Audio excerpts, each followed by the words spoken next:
35. That's the number of views the median YouTube video gets, not 35,035. A study that combed through roughly 10 billion videos found that half of everything ever uploaded sits under 35 views, and nearly 2/3 never even clear 100. And here's the quiet part nobody starting out wants to hear. Most of those videos didn't flop because they were badly made. They flopped because nobody was ever searching for them. The idea decided the ceiling before the camera ever rolled. There's one move that flips that, and it happens before you write a single word. This is Kai, and I'll put that ceiling in numbers because that's what I do. Think of it as 2 ways an idea can die. Way 1, you make a video nobody is looking for. 0 demand, 0 ceiling. Way 2, you pick something everyone wants, but the biggest channels already own it, so you're invisible underneath them. Both roads end at 35 views. Hey everyone, Michael here. I've built this whole pipeline, and I'll tell you the most expensive mistake isn't a bad thumbnail. It's spending 3 weeks scripting, voicing, and editing a video the search bar was never going to send anyone to. You cannot edit your way out of no demand. I'm Liam, and I'll ask what you're probably already thinking. So the fix is just, chase whatever's most popular? My read is no, and that's the trap. The most popular topics are the exact ones the giant channels already own, and you're not competing with them, you're hiding. So here's the whole method in one sentence. AI proposes the ideas, and you pick the demand you can actually win. The tool brainstorms fast, but you're the one who checks whether anyone's searching and whether you can beat the front page. Get that order right, and you stop making 35-view videos by accident. And that reorders everything. Most beginners open the camera first and hope. You open the research first and know. Same effort, wildly different payoff, because the demand is decided before you spend a single hour making anything. There's one worry sitting under every video on this topic, so let me just say it out loud. Here's the question. If nobody is searching for my idea, does it even have a chance?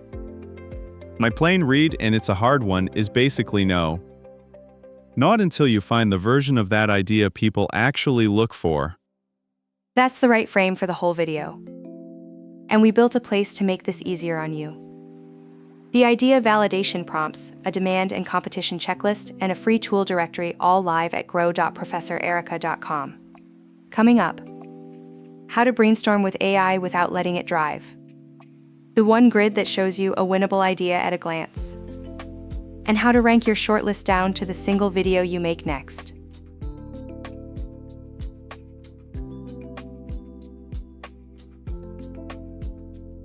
Ask for 20 angles, not one idea. That's how you start.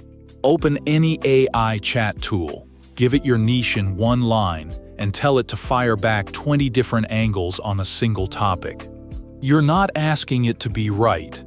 You're asking it to be fast so you have a real pile to choose from. And there are tools built for exactly this step. Look at this one. You type a topic, and it hands back a stack of angles your audience is already searching for, each with a score attached. Handy. But notice it's still just proposing. Nothing here has decided anything for you yet. Michael, those 20 angles are a great start, but now you've got a messy pile of 50, my rule. Cluster them into 3 or 4 real themes before you judge anything. A pile isn't a decision, and your brain can't rank 50 loose items. 3 buckets, it can. So which ones survive the cut? My read is you throw out every angle that could have come from literally anyone. If the idea has no you in it, no take, no reason it's yours specifically, it drops into the slop pile. What's left is the short list worth checking. And this is the exact line between a channel that grows and one that gets wiped. The raw list, dumped straight into a script and a robot voice with zero judgment, is the templated pattern the policy shuts down. YouTube renamed that rule inauthentic content in 2025. The list is a starting point. It is never the product. So say it back like this. AI proposes. You validate, and you decide. It hands you 100 doors. Your job is to check which ones actually open and walk through the one that fits you. But a brilliant angle nobody wants is still a dead video. Right, and that's the catch. An angle is only half the job. The other half is proof that someone is actually searching for it, and that's the step most people skip on their way straight to filming. So let's not skip it. So hold the whole method in your head. 3 steps. First, you ideate, get the angles out of the machine. Second, you validate, prove the demand is real. Third, you rank and pick the one you can win. We just finished step 1. Step 2 is where guessing turns into knowing. One thing before the next part, and then we move right on. If any of this is clicking, tap that like, hit subscribe, and ring the bell for the next one. It takes a second, it costs nothing, and it helps more than you would think.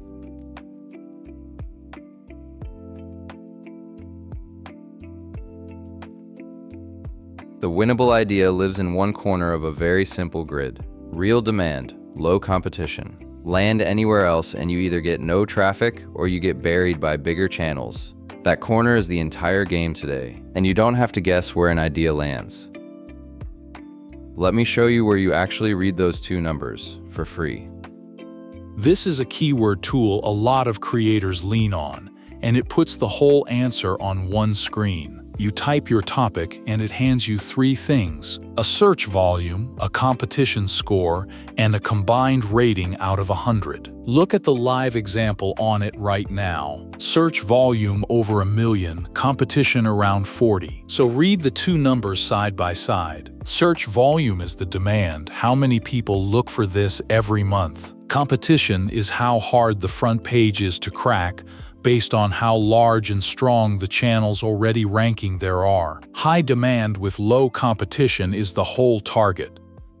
So a bigger search number is always better, right? My read is no, and here's why. If 50 enormous channels already own that big number, you're not competing for it, you're hiding under it. The number that matters isn't demand alone, it's demand you can reach. Here's the whole decision on one board. 2 axes. Left to right is competition. Low on the left, high on the right. Bottom to top is demand, low at the bottom, high at the top. The corner you want is the top left. Real demand, low competition. That is the winnable sweet spot, and everything else is a compromise. And notice which corner everyone crowds into. The top right. Big number, feels safe, and it's a bloodbath. The corner that actually pays a small channel is the top left. A smaller number, sure, but a front page you can genuinely beat. And that is the whole reason a smaller keyword wins. Right, a search volume of 60 you can rank number 1 for beats a search volume of 900 where you're stuck on page 3 forever. Number 1 on a small stage beats invisible on a giant one every time. Kai, can I ask the thing everyone watching is wondering? If I don't want to pay for a tool, how do I check demand and competition for free? You already own the tool. It's your own search bar. Type your idea into YouTube and watch what autofills, because those suggestions are real demand, the exact phrases people type. Then look at who ranks. Here's a real results page. If the whole front page is giant channels with millions of views, that's your competition answer, no subscription required. So now you've got a shortlist that's both real and winnable. Which raises the only question left. Of everything on that list, which one do you actually make first? Wait until you see how fast the pile shrinks.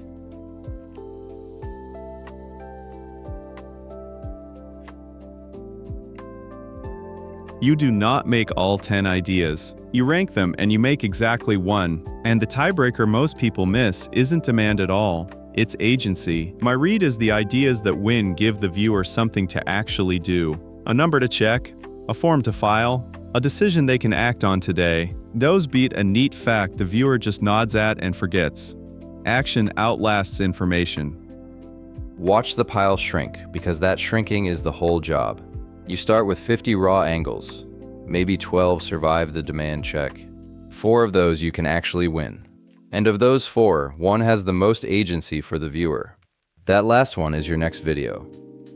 Liam, that agency point is the real tiebreaker, so here's how I rank fast without agonizing. 3 columns on a sheet. Demand, can I win it, and agency. Score each idea 1 to 3, add up the row, and the highest total goes first. 10 minutes, and the guessing is dead.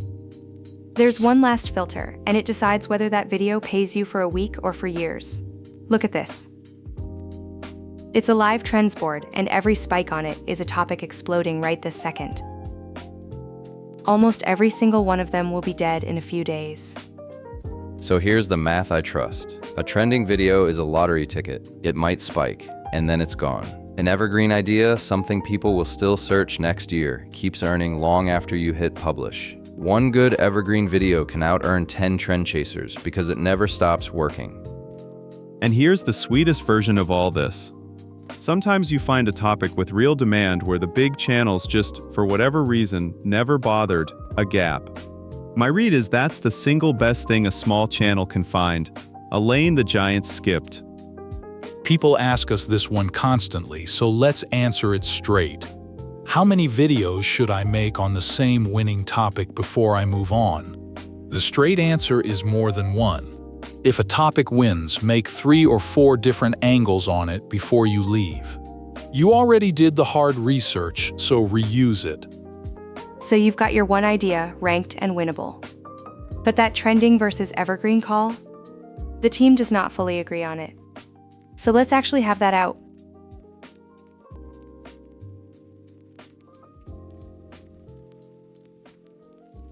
One decision splits this whole method, and honestly, it splits this team too.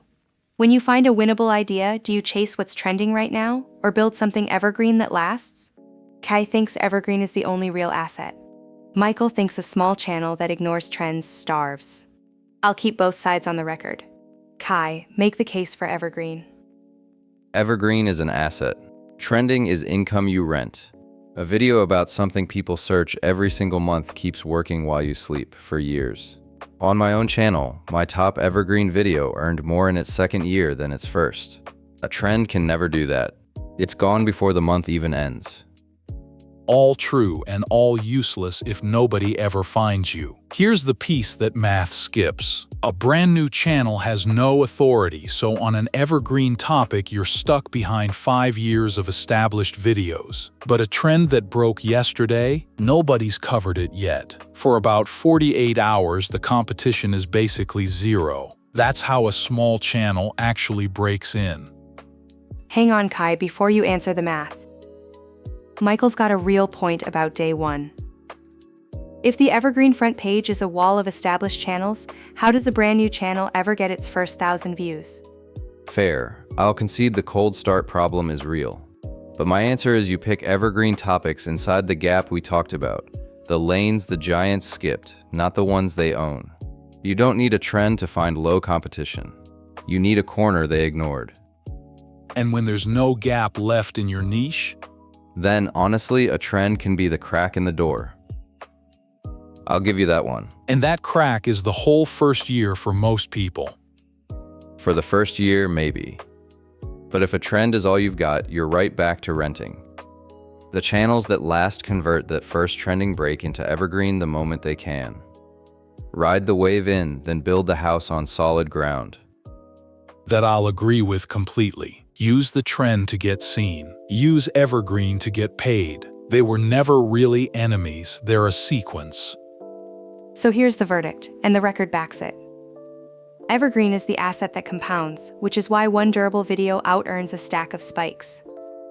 But a brand new channel with no authority genuinely can ride a trending break to its first traffic, as long as it brings a real angle instead of just chasing the spike. My recommendation: build evergreen as your foundation, and use trending as an occasional door, never the whole house. So walk away with one rule: make the video the search bar was already asking for.